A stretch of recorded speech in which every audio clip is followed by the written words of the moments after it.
დამოუკიდებლობის დღის 26 მაისის აღსანიშნავად დაგეგმილი ღონისძიებები ბორჯომში დილიდან დაიწყება.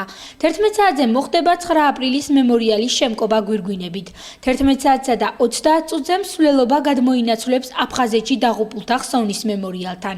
12 საათზე ქალაქის ცენტრალურ სტადიონზე სხვადასხვა კულტურული ღონისძიებები იგეგმება.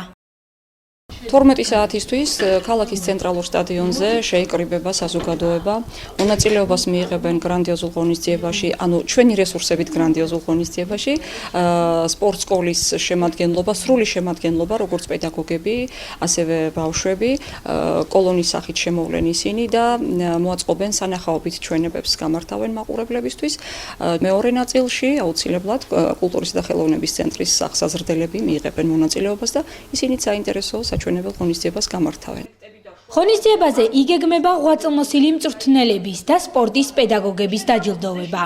მოვიძიებთ ღვაწლმოსილ მწვრთნელებს და ფიზკულტურის პედაგოგებს, რომლებმაც წლების განმავლობაში ბავშვებისთვის სულიერი და ფიზიკური გაჯანსაღებისათვის წლები თავი დასდეს. ბატონ კობა წაქაძეს, ჩვენ საამაყო სპორტსმენს 80 წელი შეუსრულდა და იქ გრანდიოზულ ზეიმზე მიულოცავს სრულიად ბორჯომი ამ იუბილეს და ბორჯომის მუნიციპალიტეტის გამგეობა.